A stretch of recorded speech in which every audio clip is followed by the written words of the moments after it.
Welcome. I had some thoughts for the almost beginning of spring, but not quite.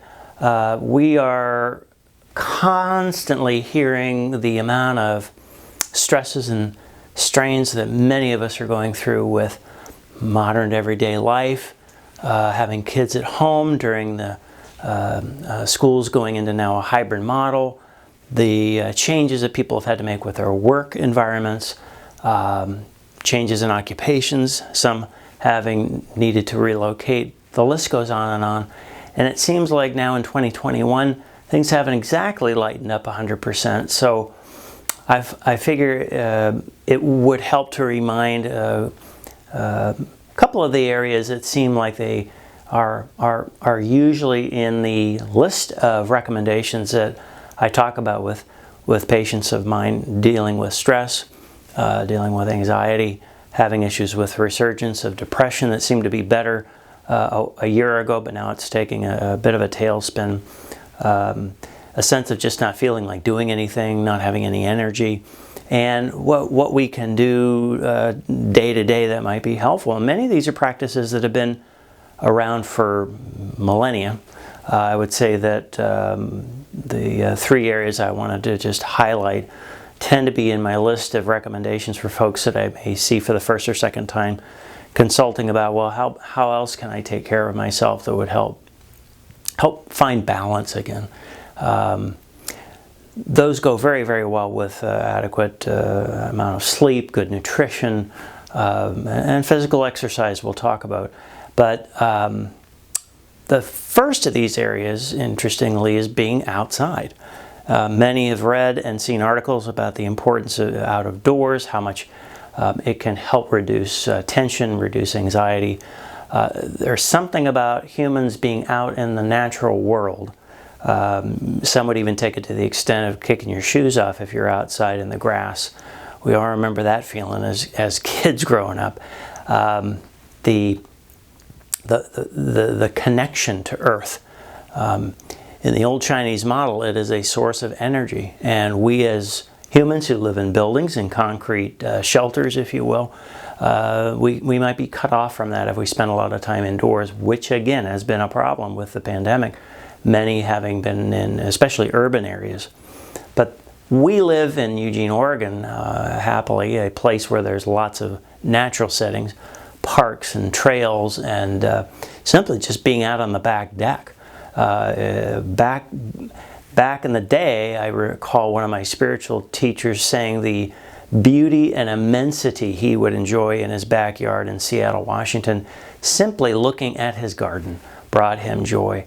It doesn't require having to hike up South Sister. It may just be being outside, taking a gander of the changes that are happening with the weather, but being in touch with the earth. And there's something about that seasonal change that in Eastern thought is quite important to have us feel connected to the earth. The second I would comment about has to do with creativity. Fairly big topic, could talk hours about creativity with different experts in the field. But it seems like the common thread is when we allow our minds to enter a space that is allowed to be more creative, which takes many forms. It turns out emotionally we feel better afterward.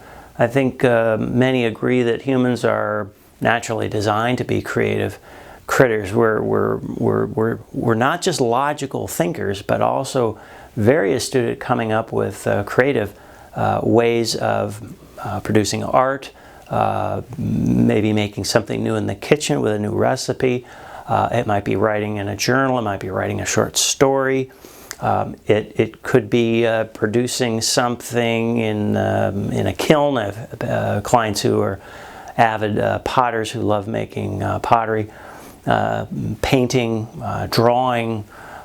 All of these create a different focus for the mind as opposed to reading scientific journals or more logical thinking. So creating a space for your day-to-day for a creative outlet, even if for just a short 5-10 minute break of writing in your journal, or maybe photography, one of my passions. These are the areas that seems to be common in the psychology realm to help the mind and help reduce anxiety and tension. So that's the second point, being creative. The third, we've heard time and time again about daily gratitudes, and I think it hit me today. Recently doing a filming project for the school that I teach for, I found myself getting a little obsessive about the details about the filming, but it felt very creative because I'm learning new things, finding that filming a project is very challenging, but helped the creative button get pushed. And then was hit after finishing a project this morning with a good friend of mine. Just the gratitude of being able to reach out to people. Having friends, having family, even though we may be far away, even though we may not be able to visit in person, we can still be careful and still keep in touch with one another virtually, as much as a nuisance and distraction that may be. But still, I think the gratitude of having a roof over your head, food on the table, a daily a collection of thoughts that thinks, yeah, I've got a lot going that I didn't think about. And I think sometimes a friend of mine often uses that term, first world problem, where, oh my gosh, my computer's not loading fast enough. Things that we all can relate to.